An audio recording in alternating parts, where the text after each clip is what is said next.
Hola chicos, buenos días. Soy la licenciada Luisa Curiel de la Unidad Educativa Generalísimo Francisco de Miranda. Hoy le vengo con un video del objetivo número 2 de su química, que se refiere a los materiales 1, propiedades no características de los mismos. Los materiales están formados por materia. La materia es todo lo que nos rodea, que ocupa un volumen, un espacio y tiene cierta cantidad de energía asociada. Ellos se pueden presentar en cualquier tipo de los estados de agregación, que son sólido, líquido, gaseoso, como los comunes, y los no comunes, en donde hablamos del plasma, del superfluido.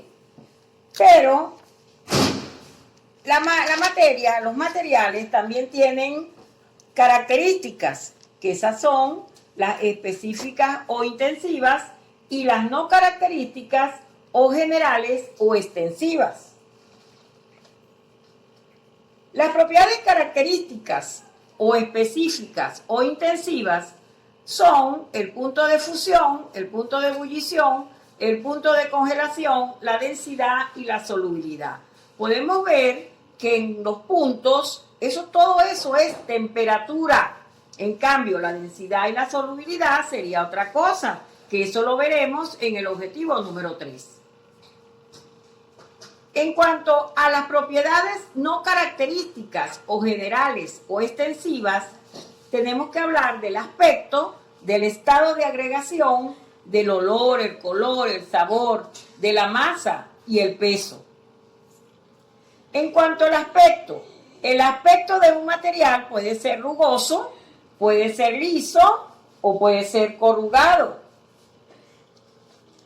Los estados de agregación de la materia tenemos los comunes, como son el sólido, en donde tienen forma y volumen propia, son rígidos y muy poco compresibles. Líquidos no tienen forma propia, pero tienen volumen propio y son incompresibles.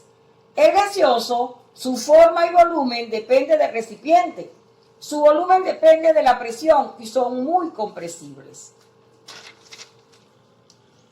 Tenemos otras propiedades no características que son el olor, el color y el sabor, que eso solamente con mirar al material lo podemos identificar. Otras propiedades son, como no característica, la masa, que es la cantidad de materia que posee un cuerpo. El peso es la fuerza con que la tierra atrae a los cuerpos, a los objetos. La masa se mide con la balanza analítica, mientras el peso se mide con un dinamómetro. Otras, el volumen. El volumen es el espacio que ocupa un cuerpo, pero a él tenemos que diferenciarlo de lo que es la capacidad, porque la capacidad es la cantidad de líquido, la cantidad de material que puede contener un objeto. Un dato curioso, la temperatura. La temperatura antiguamente la tomaban como una propiedad no característica, pero no puede ser una propiedad no característica, porque si tú a una patilla la tomas y le mides la temperatura cuando está entera y cuando está picada, y es la misma, por eso no es una propiedad no característica. La temperatura se mide con el termómetro.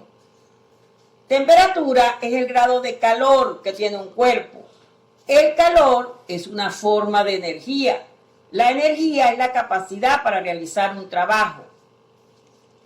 Con todo esto, espero haberle dado todo lo referente a las propiedades no características de los materiales. Sesión de preguntas.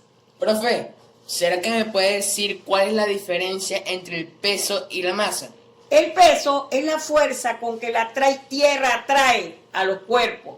¿Cuál es la fuerza? La fuerza de gravedad, que es 9,8 metros sobre segundo cuadrado. En cambio, la masa es la cantidad de materia que posee un cuerpo.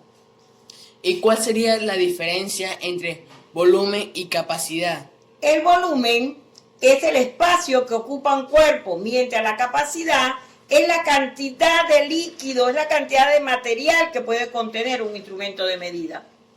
¿Cuáles son las propiedades extensivas de los materiales? El aspecto, el color, el olor, la masa, el peso, el volumen.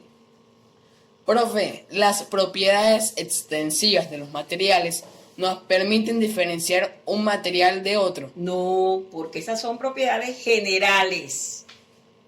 ¿Cuáles son los estados de agregación de la materia? Los comunes son sólido, líquido y gaseoso. Y los no comunes tenemos el plasma, que tenemos la atmósfera, que es una mezcla de gases. El superfluido. ¿Y cuál sería la diferencia entre calor y temperatura? Calor es una forma de energía y la temperatura es el grado de calor. Bueno, con esto ya están listos para realizar la actividad de este objetivo número 2. Espérenme en un próximo video en donde les estaré dando las propiedades características o intensivas de la materia. Que tengan un feliz día.